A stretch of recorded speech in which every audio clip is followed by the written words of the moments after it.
만난 주님은 참 사랑이었고 진리고 소망이었어.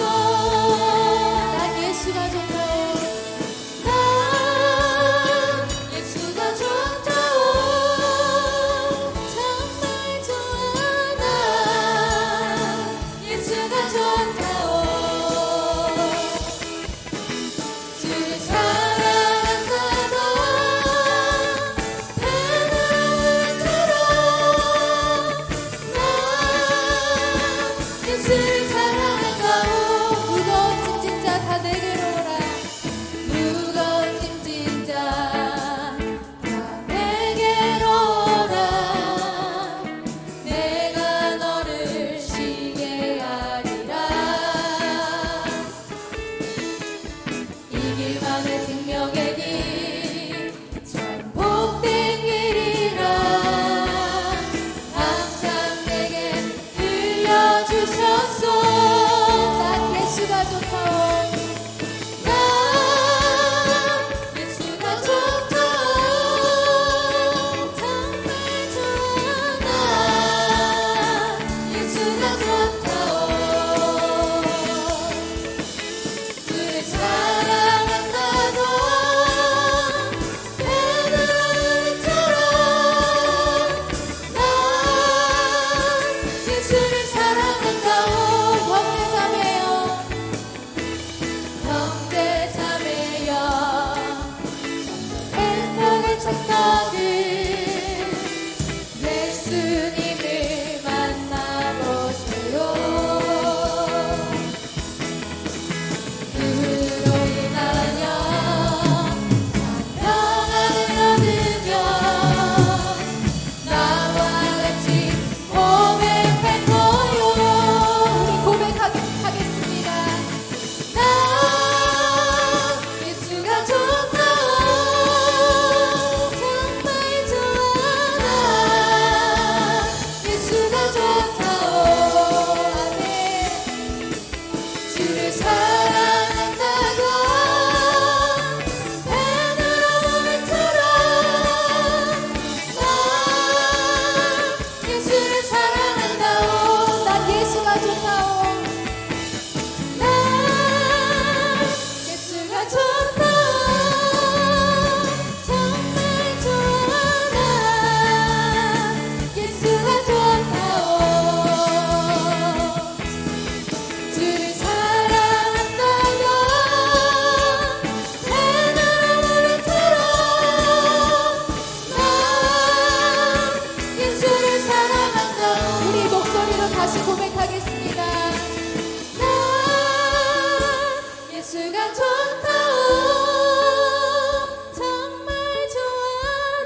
오직 주께 나의 모든 우상들 나의 보좌 모두 다 내려놓고 주 앞에 엎드려 경배합니다.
할렐루야. 우리 삶의 주인 되시는 하나님 아버지, 거룩한 주의 날 주님 전에 나와 예배드리게 하시니 감사합니다. 이 시간 우리의 모든 허물과 연약함을 십자가 앞에 내려놓게 하시고 은혜와 사랑으로 저희를 덮어주사 예배의 은혜와 축복으로 하나님의 음성을 듣는 귀한 시간 될 수 있도록 인도하여 주옵소서. 우리를 긍휼히 여기시사 십자가 보혈의 능력으로 정결케 하여 주시옵소서. 하나님이 주시는 충만한 은혜로 우리의 상한 심령을 만져주시어 치유와 회복의 기쁨을 누리게 하여 주시옵소서. 이 나라를 사랑하시는 하나님 아버지, 호국 보훈의 달을 맞아 이 민족을 긍휼히 여겨 주시옵고 순국 선열들의 피로 지켜온 우리나라와 민족이 어리석은 우상 숭배와 주 하나님을 노엽게 하는 죄악으로 다시는 심판과 멸망을 자초하지 않게 하옵소서. 오늘 우리 한국교회가 회개하고 온 민족이 주 여호와를 자기 하나님으로 삼고 예수 그리스도를 구주로 믿으며 우리가 서로 믿고 서로 돕고 사랑함으로써 주 안에서 구원의 은혜와 영생을 맛보며 참된 자유와 풍요를 누리게 하옵소서. 특별히 이 땅의 믿음의 선조들을 기억케 하사 우리 민족이 뼈아프고 수치스러운 과거의 우상 숭배와 동족 상쟁의 무지와 제약을 다시는 되풀이하지 않게 하옵소서.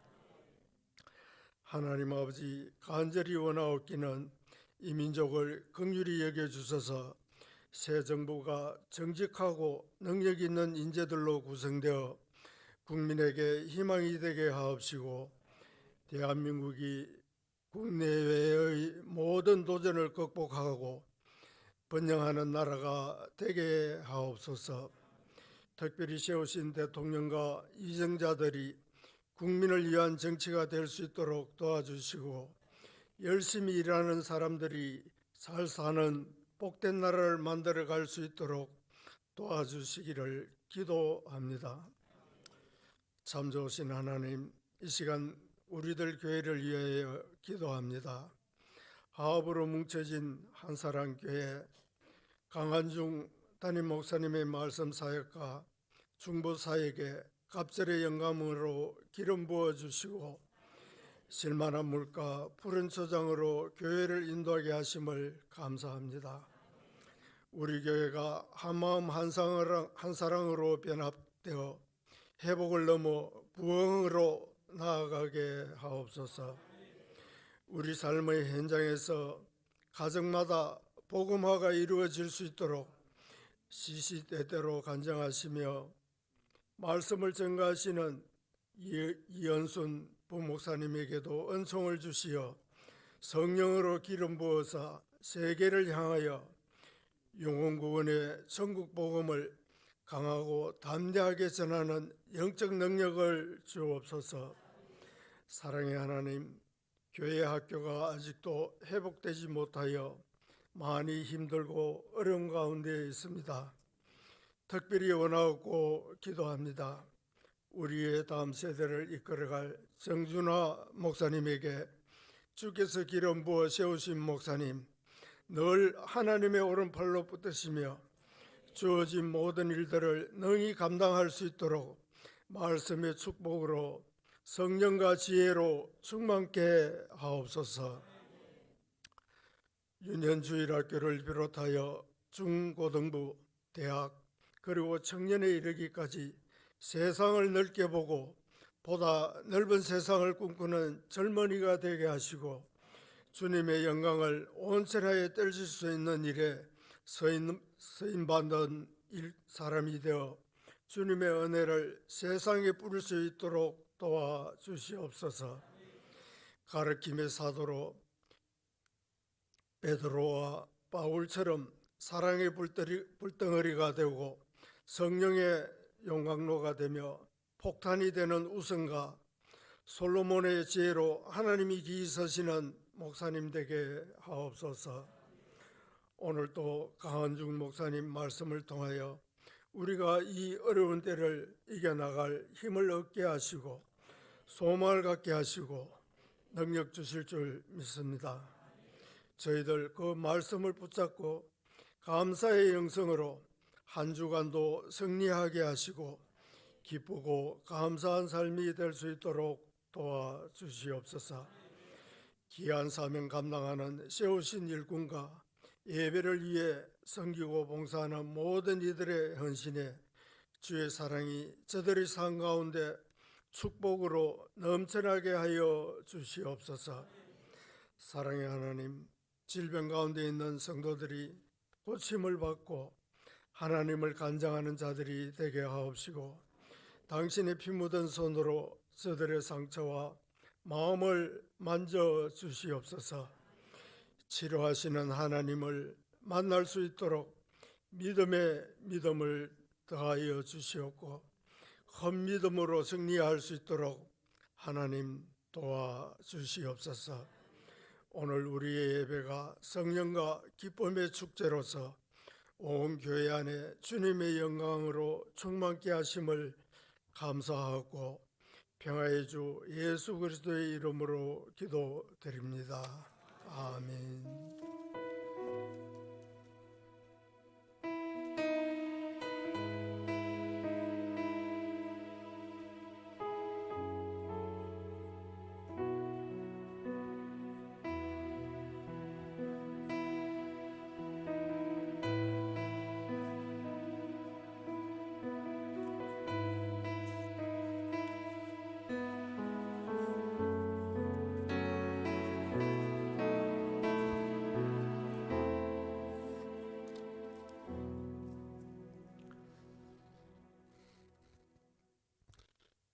네, 이 시간은 하나님께 드린 예물 봉헌하는 시간 갖겠습니다. 우리 함께 불편하지 않는다면 자리에 일어나셔서 634장 찬양 드리면서 하나님께 드린 예물 봉헌합니다. 634장입니다.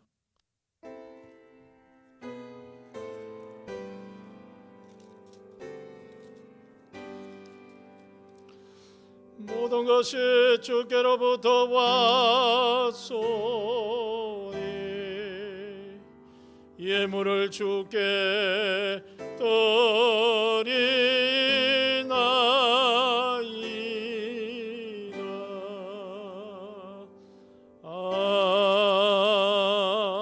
아멘. 오늘도 살아계셔서 인간의 모든 생사복을 주관하시는 만군의 야훼 아버지 하나님, 영광과 찬양을 받아 주옵소서. 오늘도 저희들을 아버지의 존전에 불러주시고 하나님의 귀한 말씀으로 듣게 하시며 또 이 저희들이 드리는 이 찬양과 기도를 통해서 영광 받으실 하나님을 다시 한번 찬양드립니다. 오 아버지 하나님, 저희들에게 복을 주셔서 은혜를 주셔서 하나님께서 주신 것들을 구별하여 오늘 이 시간 하나님 앞에 올려드립니다. 이 예물과 함께 우리의 삶도 하나님 앞에 드려지는 산제물로 드려지게 하옵소서. 하나님 기쁘시게 받으시는 귀한 예물 되게 하옵소서. 또한 우리가 살아갈 때에 하나님 더 필요한 물질들 또 건강들 모든 것들 하나님 적절하게 때마다 공급해 주시고 누리게 하시니 감사드립니다. 저들의 몸담은 직장과 또 저들의 하는 모든 사업들 위에 하늘의 신령한 복과 땅의 기름진 복으로 채워 주시옵소서. 복되게 하시옵소서. 만물을 다스리며 살아갈 수 있는 저희들의 삶이 되게 하옵소서. 건강을 잃어버리는 자는 건강이 회복되게 하시고 하나님 앞에 영광 돌리는 복된 몸으로 하나님 앞에 살아갈 수 있도록 은혜 베풀어 주옵소서. 감사드리옵고 우리 주 예수 그리스도 이름으로 기도하옵나이다. 아멘. 광고 드리는 시간입니다. 먼저 죄송하옵는 것은 오늘 대표 기도하셨던 분이 장로님이 이름 아시죠? 이상배 장로님이 아니시고 박영문 장로님이신데 지난달에 주보를 이제 6월 첫 주로 바꾸면서 약간 착오가 있었습니다. 여러분을 대신해서 주보가 조금 차고 있었던 것을 양해 구합니다. 그리고 또 주보를 인지하는데 갑자기 우리 부목사님 사모님이 또 앞뒤로 바꿔놨네요. 오늘 좀 이리저리 조금 부족한 것이 있습니다. 작은 실수들을, 허물들을 용서해 주시기를 바랍니다. 오늘 우리 교회가 이곳으로 이사 오고 나서도 끝끝내 안 온 청년 한 명이 있었는데 드디어 그 청년 한 명도 왔습니다. 우리 이근아 형제가 왔네요. 저 뒤에 우리 부목사님과 함께 앉아 있는데 한번 자리 일어서 주세요. 잘생겼습니다. 박수 쳐주시기 바랍니다. 우리 이근아 형제인데요. 잘생겼죠? 좋은 아가씨도 하나 중매해 주시면 좋을 것 같습니다.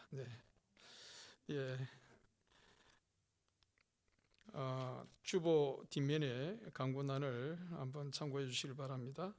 또 이미 우리 교회에 등록했고 등록 카드를 아직 안 냈었는데 우리 홍기아 자매님, 왕옥건 자매님, 두 분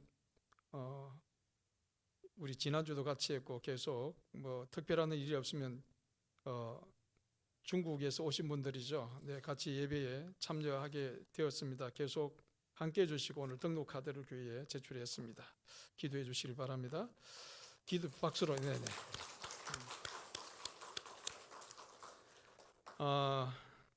성강계 공사가 핵심 공사는 사실 다 끝났습니다. 이미 성강계는 2층 부분에 새로운 방식, 그 벨트 방식이거든요. 전에는 그 와이어 로퍼 방식으로 가동되었는데 새로운 저 방식은 오티스에서 세계적인 특허를 낸 제품이라 벨트 방식으로 운영이 됩니다. 그래서 소음도 적고 또 와이어 로프보다는 훨씬 더 수명이 길다고 합니다. 그런 방식으로 잘 핵심 공사는 끝나 있습니다. 그리고 내일 모레는 아마 바깥에 출입문을 아마 설치 작업을 한다고 합니다. 문이 제작되어서 아마 현장 맞춤식으로 제작되어 오기 때문에 좀 기다리고 있는데요. 아마 내일쯤 도착하게 되면 수요일까지 공사를 하겠다고 합니다. 그 다음에는 이제 마무리, 문이 달리고 나면 그 문에 맞추어서 모든 그 외장재를 인테리어 작업을 해야 되는 것이 또 있습니다. 그래서 원하옵기로는 6월 중순쯤 끝났으면 좋겠는데 그것이 인테리어 끝나도 또 준공검사를 맡아야만이 엘리베이터는 탈 수가 있습니다. 그래서 좀 그런 것이 좀 시간이 있을 수 있는데 아마 늦어도 6월 말 안에는 엘리베이터를 우리가 사용할 수 있지 않을까 하는 기대가 됩니다. 위해서 기도해 주시고 또 끝까지 안전을 위해서 기도해 주시길 바랍니다. 지난주 어릉 비전센터에서 열린 야외예배를 위해서 은혜 주신 하나님께 먼저 감사드립니다. 그리고 그 예배를 위해서 섬겨주신 모든 성도 여러분들에게 교회를 대표해서 감사드립니다. 6월 19일 기독교 한국 침례회 경남 지방회가 봉교에서 오전 11시부터 오후 4시까지 열리게 되어집니다. 특별히 이번 지방회 때 오시는 강사님을 초청했는데 세미나식으로 열리게 되는데요. 신갈 포도나무 교회 담임 목사님이신 여주봉 목사님 4분이 아마 18일 오후 6시경에 창원으로 오셔서 창원에서 1박 하시고 아마 그 다음날 또 말씀으로 귀한 은혜를 주실 것 같습니다. 십자가 복음으로 사는 우리의 사명인가? 아마 주제가 그렇습니다. 그 목사님이 또 우리 한국 교회에 또 한국 기독교에 굉장한 영향력을 미치고 계시고 저도 요즘 그분에게 참 많이 은혜를 또 받고 있습니다. 귀한 분이신데요. 우리 침례교 목사님이시기도 하고 우리 교회에 와서서 또 말씀을 같이 전하고 지방의 목사님들 오시는데 평신도들도 시간이 되신다면 참여할 수는 있습니다.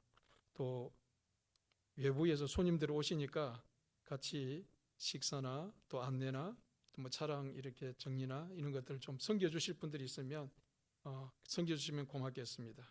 아무튼 여러분들이 그렇게 하시고 기도해 주시길 바랍니다.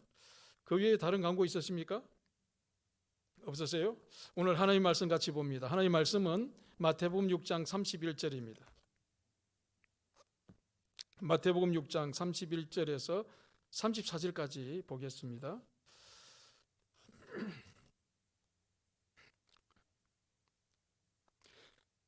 그러므로 염려하여 이르기를 무엇을 먹을까 무엇을 마실까 무엇을 입을까 하지 말라.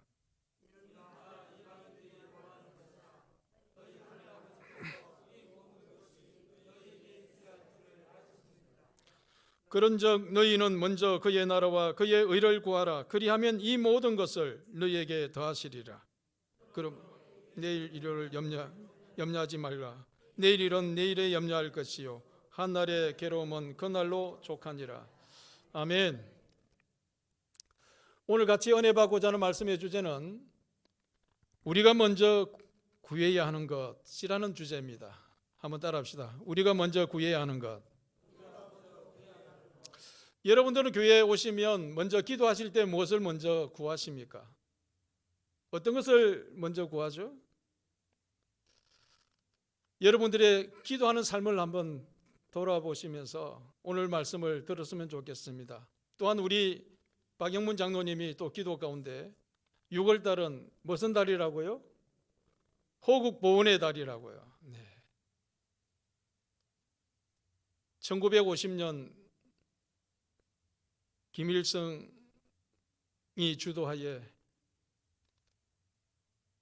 이 땅을 공산주의로 삼키기 위해서 38선을 넘어 이 땅에 쳐들어왔지만 이승만 박사를 비롯한 당시에 전혀 준비되어 있지 않는 작은 군대 조직으로 이 남침으로 말미암아 이 땅이 공산주의로 거의 넘어갔다가 부산 일부 정도 남아 있는 가운데 치열한 이 마산 진동 부근에서 치열한 전투가 있었고 낙동강 정선이 있었고 그런 전쟁, 자유를 수호하기 위한 그런 전쟁을 위해서 세계 16개국에서 보내온 그 군인들이 같이 희생도 되었고 이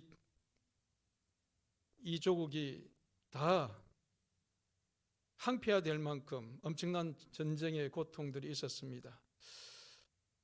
그들의 값진 희생이 있었기에 오늘 우리가 자유롭게 예배드릴 수 있는 이 자유가 우리에게 주어졌습니다. 저는 어떤 특정한 정치 집단을 지지하는 것은 아닙니다.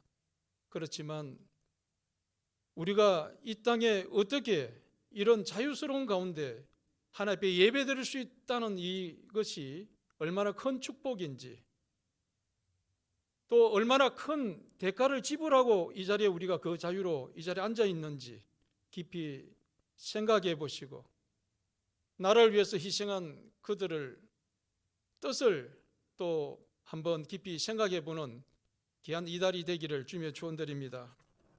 그래서 저는 오늘 나라를 생각하고 나라를 위해서 희생했던 그들의 희생, 정신을 생각하면서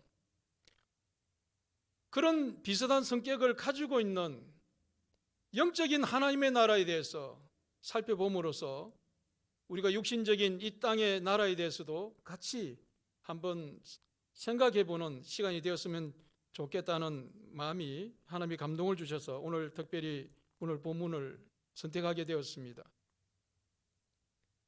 그런데 오늘 본문 말씀 속에 33절 말씀을 보면 너희는 먼저 그의 나라와 그의 의를 구하라. 먼저 구하라는 겁니다. 우리가 먼저 구할 것이 있다는 겁니다.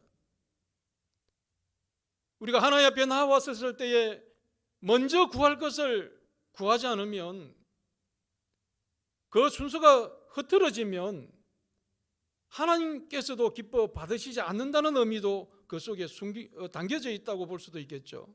그래서 늘 너희들이 하나님 앞에 와서 먼저 구할 것이 있다라는 것을 우리에게 말씀하고 있는 것은 먼저 생각할 것이 있다, 먼저 이것을 너희가 먼저 구해야 된다는 그런 의미가 담겨 있지 않습니까? 순서가 있다는 것이죠. 일에도 순서가 있고 옷을 입는데도 순서가 있고 모든 것에서는 그 순서가 있습니다. 저와 여러분들은 시간과 공간 속에서 제한받고 있는 존재들이기 때문에 이 순서가 흐트러지면 우리는 제대로 우리의 삶을 지혜롭게 살아갈 수가 없게 되는 겁니다. 마찬가지로 하나님 앞에 기도하는 것도 이런 순서가 있다는 것이죠. 그렇다면 왜 먼저 하나님의 나라에 대해서 하나님의 의에 대해서 먼저 구해야 될까? 그것을 먼저 기도해야 될까? 한번 생각해 보셨나요? 그리고 그렇다면 하나님 나라가 도대체 대한민국처럼 이런 가시적인 나라를 의미하는 것인가? 아니면 무엇을 성경에서는 하나님 나라라고 말씀하고 있는가 한번 생각해 보셨나요?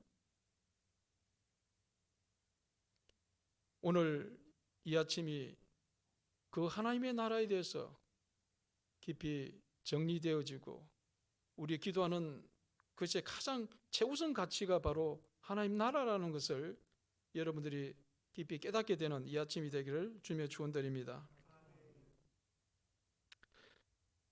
마태복음 6장 9절 주님이 가르치신 주기도문에서도 보면 하늘에 계신 우리 아버지여 이름이 거룩히 여김을 받으시오며 그 다음에 따르는 말이 뭡니까? 나라에 임하시오며 하나님 나라가 임하게 해달라고 가장 우리가 구하는 기도의 첫 번째 순서에 그 기도 들어가 있습니다. 그만큼 중요하다는 것이죠.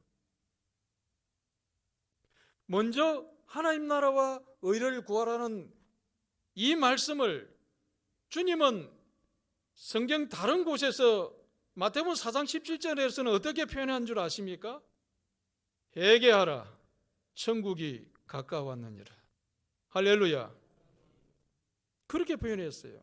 사실은 어떻게 보면 같은 의미라고 볼 수 있습니다.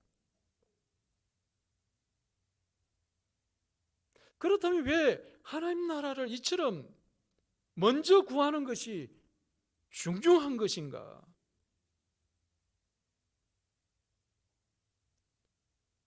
지난주입니까? 우리나라에서 인공위성을 쏘아 올렸죠. 뭐예요? 누리호. 발사에 성공했습니까? 실패했습니까? 성공했습니다. 우리나라 상공 700km. 이 땅에 가장 높은 최고의 그 높은 산이 에베레스트 산입니까? 뭡니까? 그 산이 약 8,000m 정도 되니까 한 8km 정도 된다는 거죠. 한 9km 정도 가까이. 8,000 몇 메다 되니까 9km 가까이 되는 거예요. 그것도 대단하죠. 그런데 700km의 상공에다가 그 우주선을 보내서 인공위성을 보내서 그곳에 안착시키는 것이에요. 그런데 발사체를 통해서 그동안 대한민국에서 온전한 발사체가 없었는데 이제 마침내 발사체도 개발되어져서 우리나라가 세계 7대 항공 우주국이 된 거예요. 할렐루야. 그런데 무엇을 통해서 성공했다고 하는 것이죠? 인공위성을 그냥 700km 우리가 목표하는 지점에 그냥 그곳에 인공위성을 보내면 성공한 것인가요? 무엇을 가지고 성공했다고 하나요?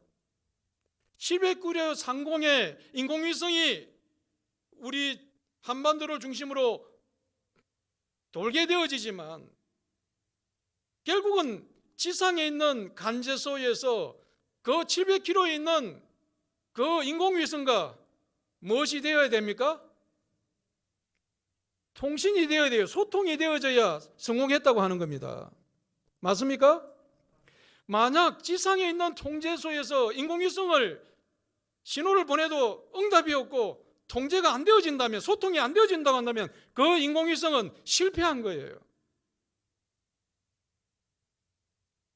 지상 관제소에서, 지상 통제소에서 컨트롤이 안 된다면 그 인공위성은 지구로 떨어져서 위험을 초래할 수도 있다는 거예요. 우리가 하나님 나라를 먼저 구한다는 것은 하나님의 이 땅에 임재가 있어야 된다는 것을 먼저 전제로 하는 거예요. 나라의 성립 조건을 제가 몇 번 이 말씀을 통해서 말씀드리기도 한 것 같은데, 일반적인 이 땅에 있는 나라가 성립되려고 한다면 국토, 땅이 있어야 되고, 그 다음에 또 무엇이 있어야 되죠? 백성이 있어야 되고, 그 다음에 또 무엇이 있어야 되나요? 가장 중요한 건데 무엇이 있어야 되죠? 주권이 있어야 되는 겁니다. 대한민국의 주권을 잃어버린 적이 있죠. 일본 36년간, 35년이라 하기도 하는데 36년간 주권을 잃어버렸어요. 그때 일본에, 저희 아버지도 일본에, 저 북해도 탄강촌에 저희 아버님도 끌려가셨다고 하시더라고요.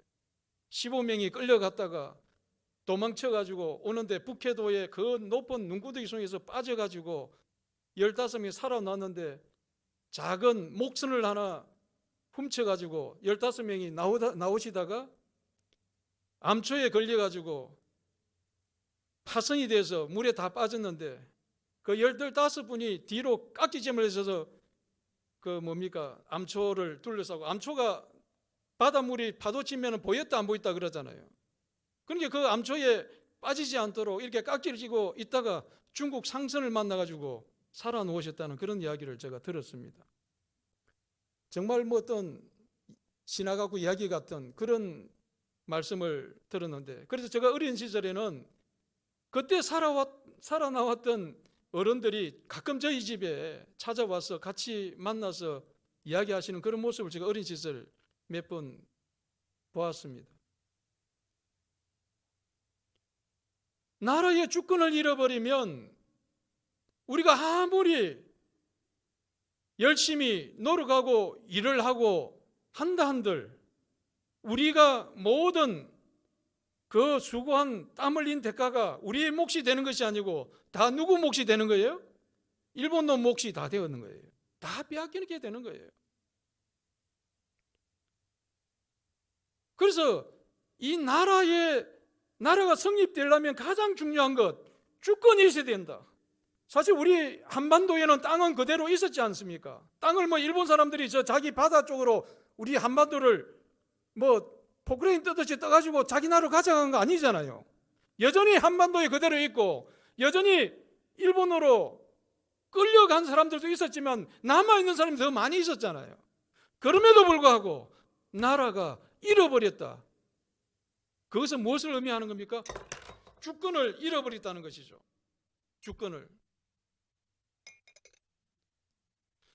잃어버리면 다 잃어버리는 거예요. 나라의 주권을 잃어버리면 다 잃어버린 거예요. 물이 떨어져가지고 마이크가 하나 가버렸네요. 그래서 물을 좀 옆에다가 떠놨으면 더 좋았을 뻔했는데, 하나 둘.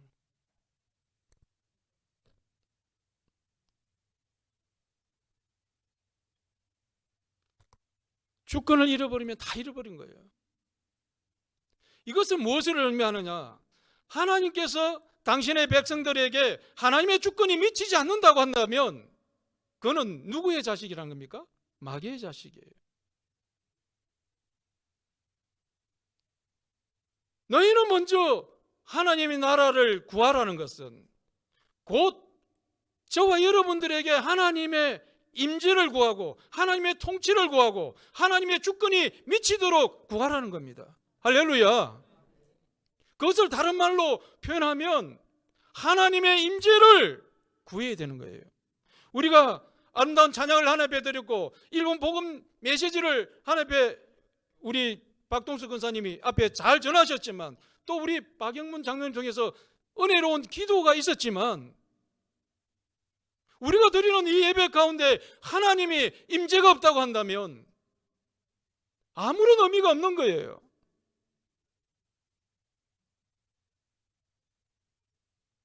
그러므로 여러분의 삶의 결핍을 문제를 두고 아무리 교회에 답답해서 교회에 나왔다 할지라도 가장 먼저 구해야 될 것은 오늘 하나님 임재해 주옵소서, 저를 통치해 주옵소서, 하나님 임재 속에 들어가게 하옵소서. 제가 회개합니다.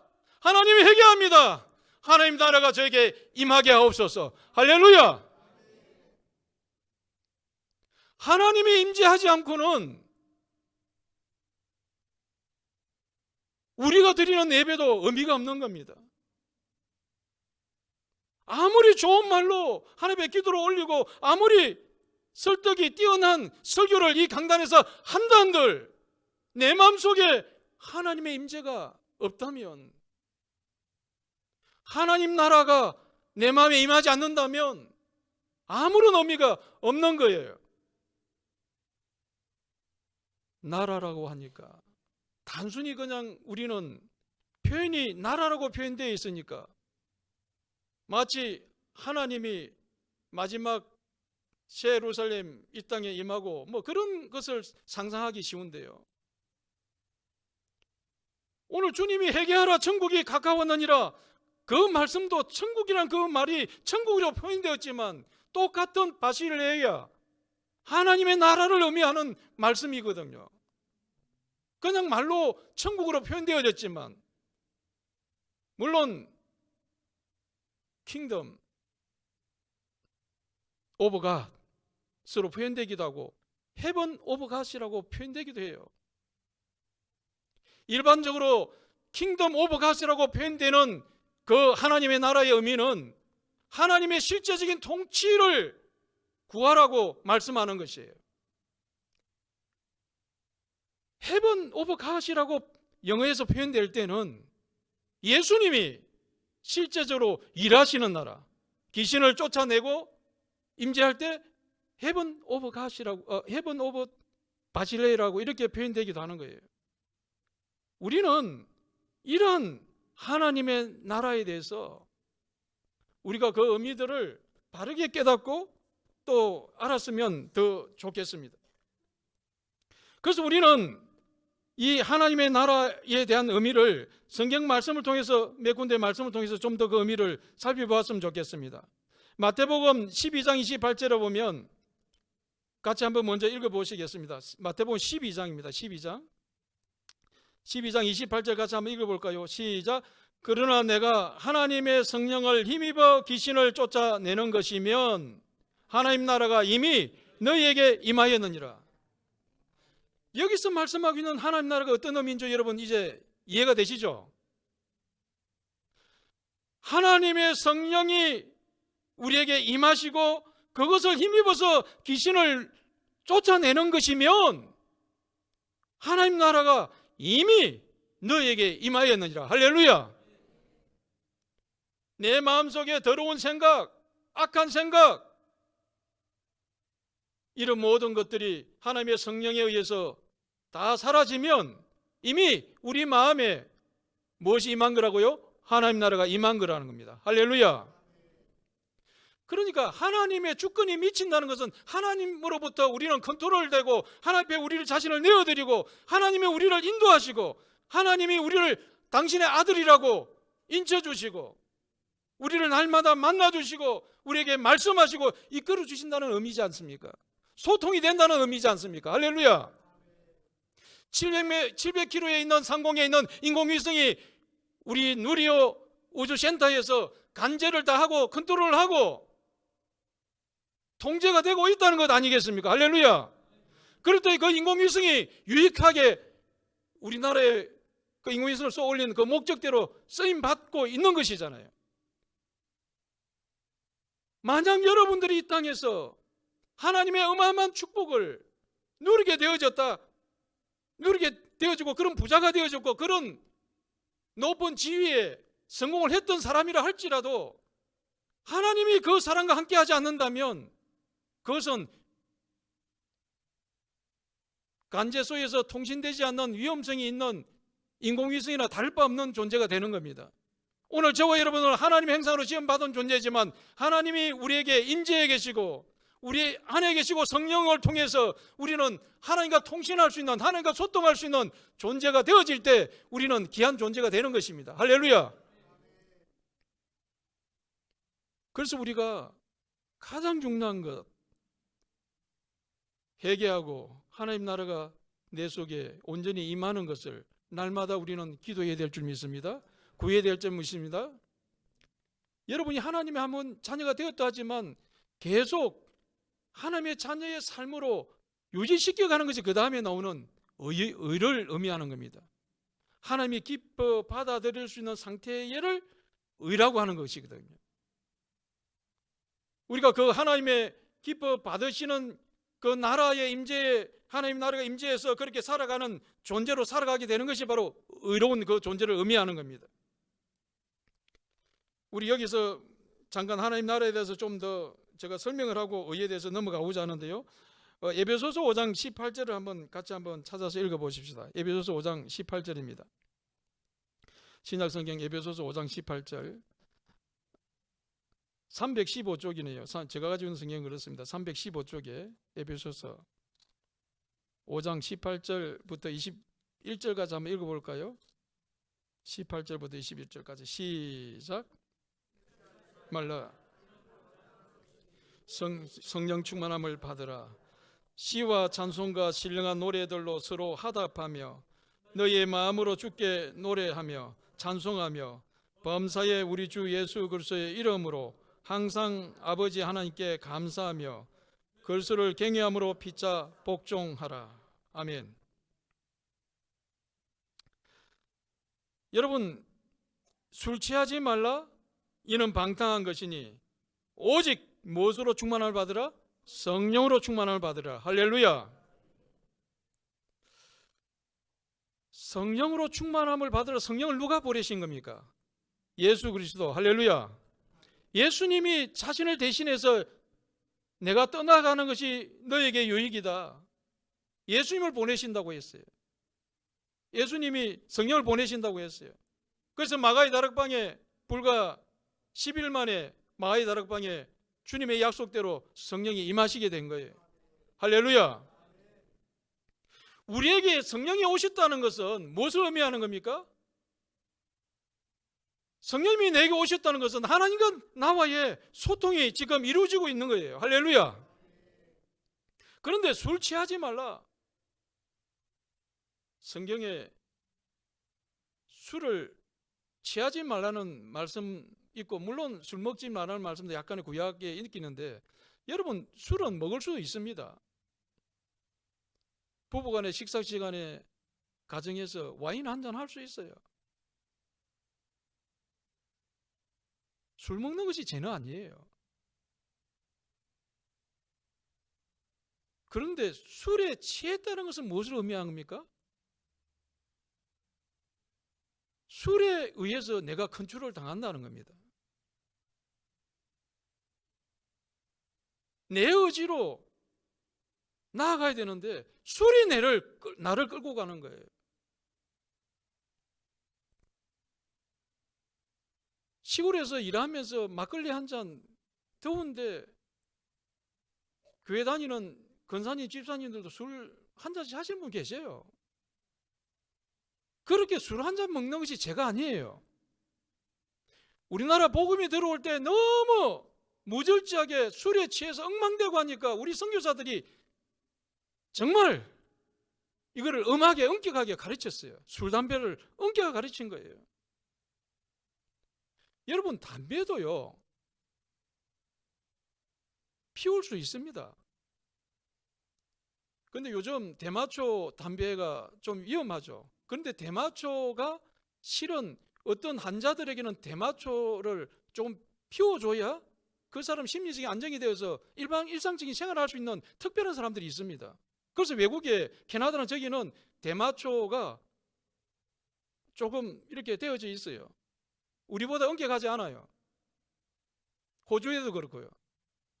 그래서 우리 학생들이 유학 가서 문제는 대마초에 그냥 완전히 중독이 되니까 그게 문제죠.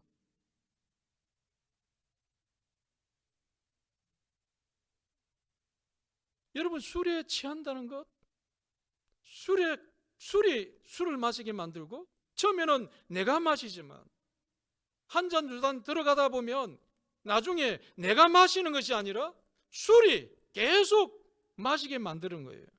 그래서 우리의 모든 감각을 마비시켜버려요. 저도 술을 마셔본 적이 있습니다. 제가 직장 생활할 때는 거의 회식을 해도 술을 전혀 안 마셨는데요.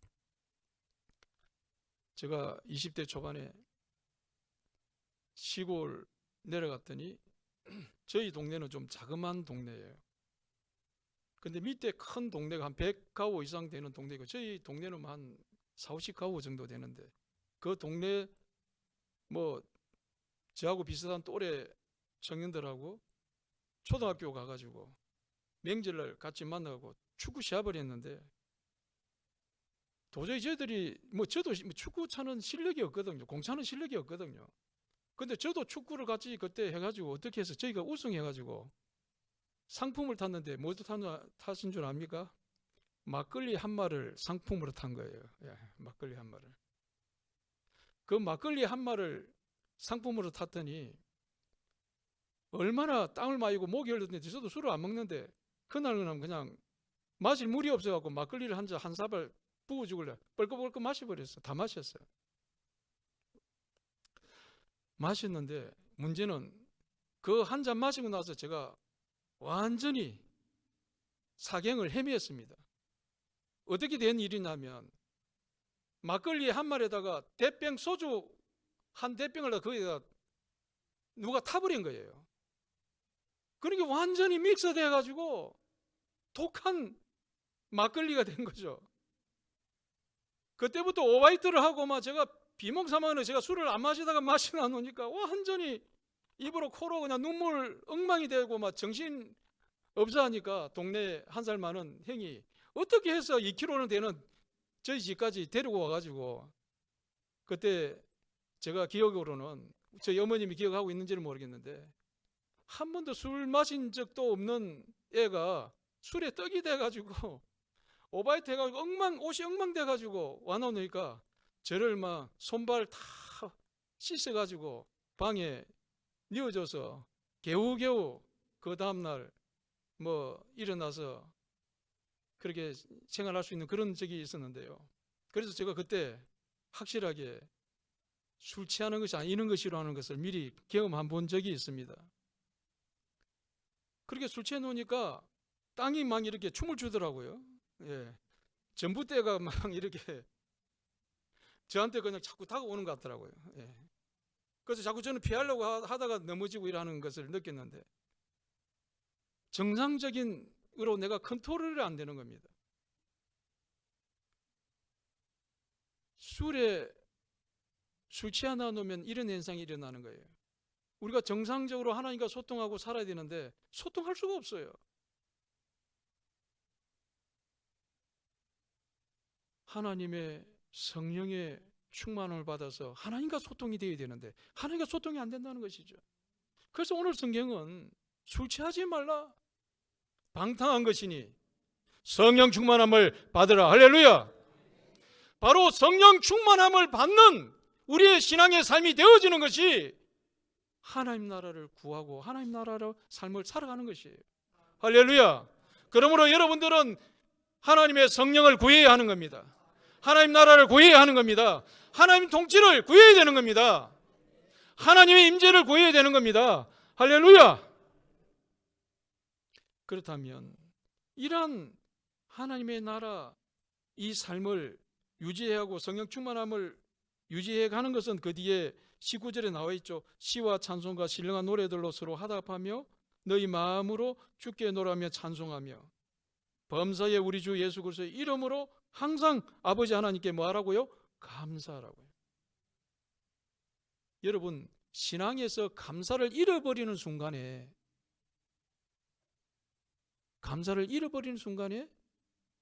성령 충만하면서 여러분들은 충만하지 않는 삶으로 나아갈 수가 있게 되어진다는 사실 또한 기억하시길 바랍니다. 여러분의 삶의 성령 충만함을 살아가려고 한다면 날마다 성령께서 간섭하시고 성령께서 내 삶을 통해서 나타나는 삶을 살려고 한다면 하나님 앞에 감사를 잊지 않는 겁니다. 할렐루야. 지금 당장 내 눈에 어려움이 당면했다 할지라도 예수 그리스도 안에서 합력하여 선을 이루실 하나님의 은혜를 기대하면서 감사하는 거예요. 할렐루야. 오늘 여러분들이 하나님 앞에 예배드리기 위해서 왔지만 하나님 앞에 감사하는 마음으로 이 자리에 앉아 있다면 여러분이 성령 충만한 삶을 유지해 갈 수가 있습니다. 그러나 불안하고 의심되어지고 두려움이 찾아오고 두려움이 여러분을 삼키게 만들면 두려움이 더 크게 찾아와서 아무것도 제대로 판단하지 없게 되어지면 하나님에 의해서 여러분이 컨트롤 안 될 가능성이 많거든요. 그런 순간 하나님 나라를 잃어버릴 수 있습니다. 하나님의 주권을 잊어버리고 하나님과 소통이 하는 것을 잊어버릴 수 있습니다. 오늘 저와 여러분들이 날마다 하나님께 감사하는 마음, 또 부부가 그리스도 안에서 서로 피차 경에 복종하는 마음, 서로를 존중해주고 상대를 높여주고 남편을 높여주고, 여러분 한 40년 50년 살아본 어른들이 여기 계시지 않습니까? 부부간에. 우리 배장로님은 몇 년간 결혼 생활 하신 겁니까? 한 50년간 지금 사신 것이죠? 한 50년간 살아가시니까 지금도 막 너무 존경스럽고 그렇습니까? 어떤 데는 막 믿기도 하고 코도 골고 이러니까 같이 못 주무시기도 하고 그렇잖아요. 예, 그런 것이 있을 수 있습니다. 그럼에도 불구하고 우리는 그리스도 안에서 성령 충만한 삶을 살아가기 위해서는 상대를 존중히 여기게 됩니다. 할렐루야. 상대를 높이 여기고 서로의 말에 피차 그리스도 안에서 복종하는 이 삶이 유지가 되어져야 우리의 신앙이 온전히, 성령 충만한 삶이 온전히 유지가 될 수 있는 거예요. 할렐루야. 그런 삶을 살아가게 되어지기를 주며 축원드립니다. 마지막으로 이제 그 상태를 계속 유지시키고 가는 것은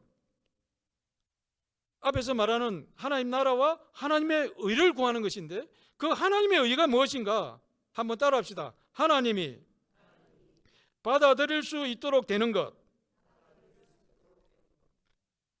하나님이 저와 여러분을 받아들일 수 있는 상태로 되어지는 것이 바로 하나님의 의를 구하는 삶이에요.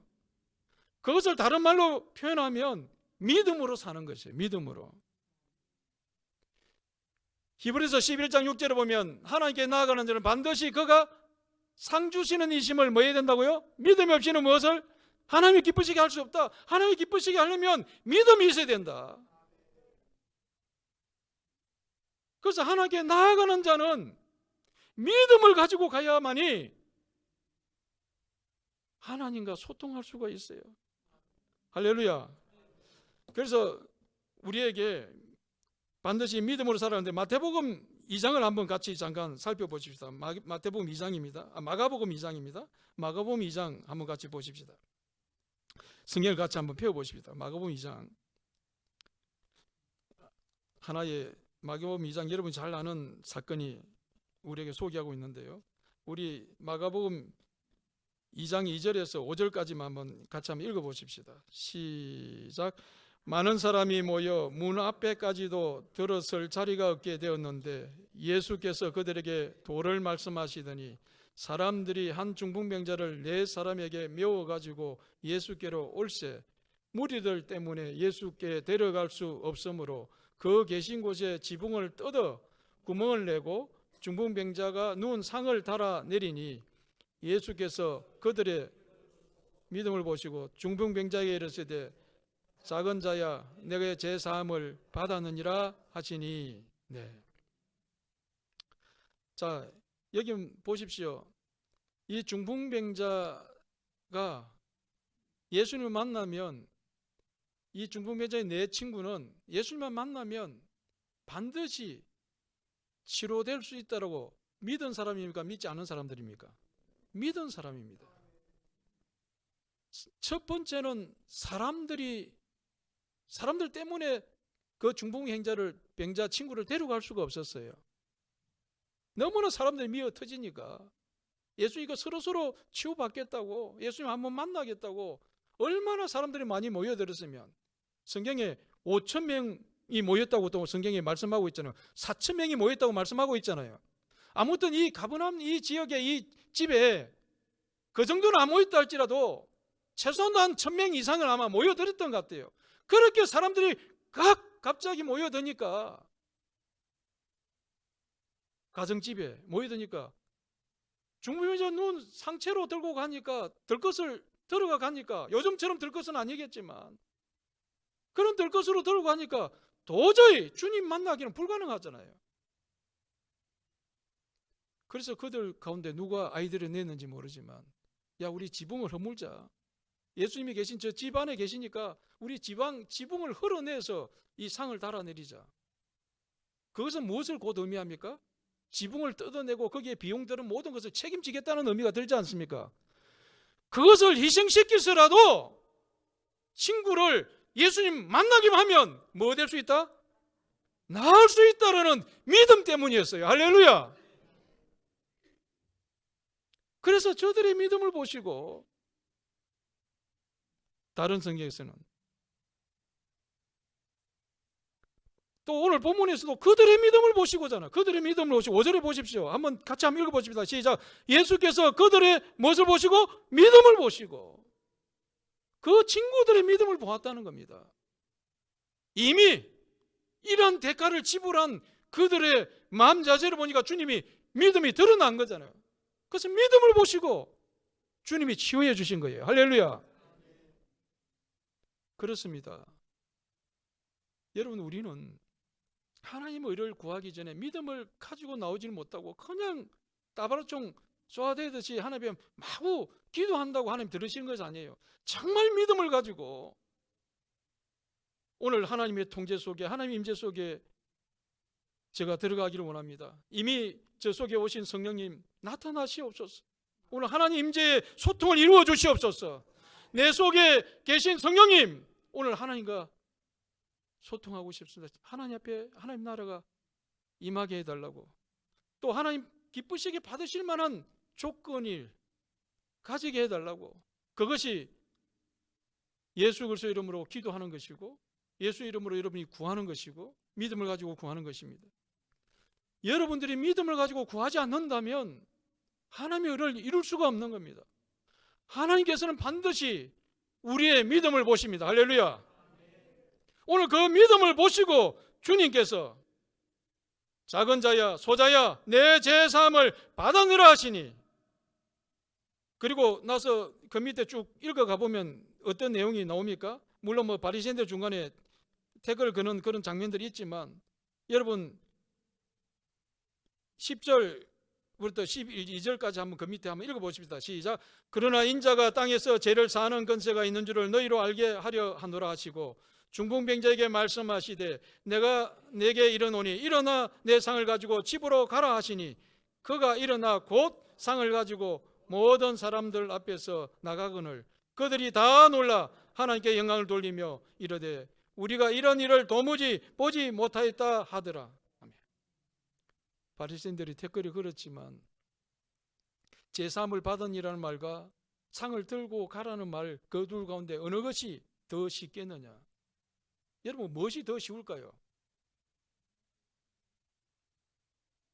제사함을 받았다는 말이 쉬울까요? 상을 들고 가라는 말이 쉬울까요? 무엇이 쉬울까요? 사실은 주님 앞에서는 다 쉽습니다.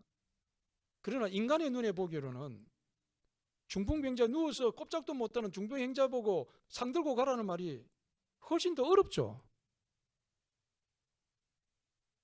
내 제사함을 받았다는 말은 사람들은 볼 수 있어요, 없어요? 안 보이잖아요. 사람들에게는 제사함을 받았다는 말이 훨씬 더 쉬워요. 그런데 오늘 이 중풍병자에게 상을 들고 가라는 말이 앞서서 주님은 먼저 내 제사함을, 소자의 내 제사함을 받았다는 이 말씀을 통해서 무엇을요? 하나님과 소통할 수 있는, 하나님 나라가 임하는 그 죄가 제거되어지는 그것이 훨씬 더 중요한 일이고 소중한 일이고, 마침내 상을 들고 감으로 말미암아 그 소자의 그들의 죄가 사해졌음을 주님은 말씀해 주고 있잖아요. 할렐루야. 그 어려운 것을 주님이 행하심으로 말미암아 우리에게 그를 이루신 것을 보여주고 있지 않습니까? 물론 영적으로는 우리는 제사할 근처가 없습니다. 우리에게는 제사하는 것이 훨씬 더 어려워요. 그렇지만 인간의 눈에는 상 들고 가는 것이, 중풍매자가 상 들고 가는 것이 더 어렵지 않습니까? 제사하는 건 눈에 안 보이잖아요. 우리가 제사할 능력도 없고요. 오직 예수님만이 제사할 수 있는 능력이 있는 줄 믿습니다. 그러나 그들에게 상을 들고 가니까 그 태클을 걸던 바리새인들도 같이 하나님께 영광을 돌렸다고 말씀하지 않습니까? 여러분, 오늘 이 호국 봉헌의 달을 맞아서 나라를 생각하고 민족을 생각하는 이 시점에 오늘 하나님 나라가 왜 먼저 하나님 나라와 의를 구하라고 했는지, 이제 여러분 왜 그렇게 기도하라고 했는지 여러분 깨달았습니까? 이제 여러분이 진정으로 그것을 깨닫고 하나님 앞에 믿음으로 구한다면 이제 마지막 오늘 마태복음 말씀에서 우리에게 말씀하고 있는 축복이 뭡니까? 우리에게 더해 주시는 이 모든 것을 너희에게 더하시리라. 할렐루야. 그리하면 이 모든 것을 너희에게 더하시리라. 할렐루야. 저절로 이루어지는 삶을 살아가는 저와 여러분이 되시길 바랍니다. 교회 예배당에 와서 여전히 먹고 사는 문제, 때때로 일용할 양식을 위해서 주기도문에서 마지막에 구하기는 합니다만은 먹고 사는 그 문제 가지고 구하지 마십시오. 하나님, 어떻게 하면 하나님의 뜻을 알고 하나님의 통치를 받고 하나님의 임재 속에 제가 살아갈 수가 있습니까? 저 속에 혹시 하나님과 소통하는데 장애되는 죄는 없습니까? 내 자신을 돌아보면서 한 주간에 살아왔던 우리의 삶을 돌아보면서 하나님 전에 나와서 예수 이름으로 회개하고 우리의 이런 자범죄를 하나님 앞에 내어놓고 어쩔 수 없이 어떤 문화와 환경 속에서 내가 실수했던 거, 저질렀던 거, 이런 걸 하나님 앞에 솔직히 내어놓으면서 용서해달라고 구하면서 회개하는 것이 곧 하나님 나라 임하게 해달라는 그 기도의 다른 표현이 되어지는 겁니다. 회개하라 천국이 임하였느니라. 할렐루야. 가까워졌느니라. 그래서 여러분, 이 하나님 나라 구하는 것이 가장 최우선인 거예요. 또 한편으로는 우리가 예수님을 모르는 사람들에게 복음 전하는 것도 하나님 나라를 먼저 그들에게 전하는 일이에요. 복음을 받아들이면 하나님의 통치가 임하는 곳이니까, 이제 통치를 받는 사람이 되어지는 거니까. 무슨 말인지 이해됐습니까? 그래서 예수님은 땅끝까지 복음을 전하라고 하신 거예요. 이것이 중요한 하나님 나라와 다 같이 연관되어 있고 다르게 표현되어져 있는 것을 여러분들이 영적으로 깨달아져야 우리가 무엇을 위해서 구하고 무엇을 위해서 살아야 되는지 뚜렷하지 않습니까? 오늘 이 하나님의 주권이 저와 여러분 속에 회복되는 이 아침이 되길 바랍니다. 여러분의 몸담은 직장에도 또 여러분 가족이 사는 가정에도 하나님의 주권이 회복되어지기를 주며 축원드립니다. 하나님 나라가 임해지기를 바랍니다. 그래야 하나님이 다스리고 하나님이 인도하시고 여러분의 삶을 이끌어 주시는 저와 여러분의 삶이 되어지기를 주며 축원드립니다. 기도하겠습니다. 아버지 하나님, 저희들을 불러주셔서 감사합니다. 오늘도 하나님 나라에 대해서 깊이 깨닫게 하시고 바르게 하나님 말씀, 하나님 나라에 대해서 알게 해주시니 감사드립니다.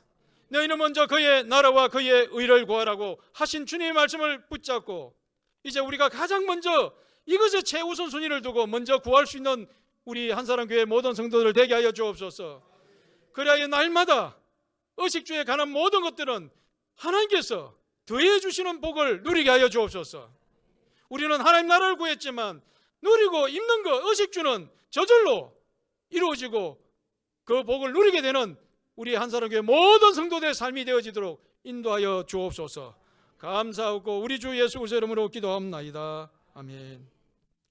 자, 오늘 말씀 생각하면서 이 찬양을 드리고 싶습니다.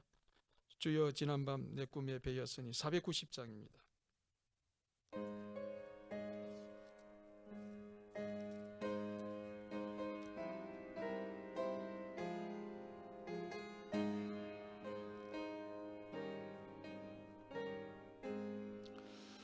주여 지난밤 내 꿈에 배었으니 그 꿈 이루어 주옵소서. 밤과 아침에 계시로 보여주사 항상 은혜를 주옵소서. 나의 놀라운 꿈 정녕 남이 끼는 장차 큰 은혜 받을 편이 나의 놀라운 꿈 정녕 이루어져 주님 얼굴을 배우리라. 마음 괴롭고 아파서 낙심될 때 내게 소망을 주셨으며 내가 영광의 주님을 바라보니 앞길 환하게 보이도다. 나의 놀라운 꿈 정녕 남이 끼는 장차 큰 은혜 받을 편이 나의 놀라운 꿈 정녕 이루어져 주님 얼굴을 배우리라. 주님 순종처럼 나날이 갈리려도 나는 내 믿음 지키리니 인생 살다가 조금이 꿈 같더나 오직 내 꿈은 참되리라. 나의 놀라운 꿈 정녕 남이 끼는 장차 큰 은혜 받을 편이 나의 놀라운 꿈 정녕 이루어져 주님 얼굴을 배우리라. 이제 자리에 일어나셔서 620장 2절 부르고 축도로 마치겠습니다. 620장입니다.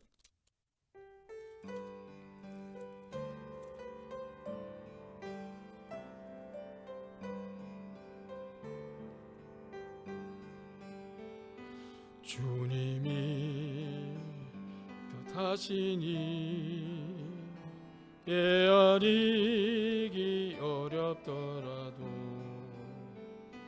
언제나 주 뜻 안에 내가 있음을 나누라. 사랑과 말씀들에 나를 더욱 새롭게 하니 때로는 넘어져도 제 우성이를 믿노라. 이 믿음 더욱 굳세라. 저가 지켜주신다. 어두운 밤에도 주의 밝은 빛 인도하여 주신다. 이제는 우리 주 예수 그리스도의 십자가에서 우리의 모든 죄와 허물을 용서해 주시고 끝까지 당신의 잘못으로 여겨 대신 우리를 살게 하시고 우리를 용서하신 그 예수 그리스도의 놀라우신 그 은혜와 아버지 하나님의 한량없는 그 크신 사랑과 성령의 교통 내주 충만하심이 오늘 우리가 먼저 구해야 될 것, 하나님 나라와 하나님의 의, 오늘 이 놀라운 중요한 것을 말씀을 통해서 깨닫게 하시고 풀어주시고 성령의 은혜 속에 살게 하시는 성령의 교통하심이 이제로부터 영원토록 우리 한사람교회 모든 성도들 가정과 그의 몸담은 직장과 그의 삶의 터전 위에 영원히 계실지어다. 아멘.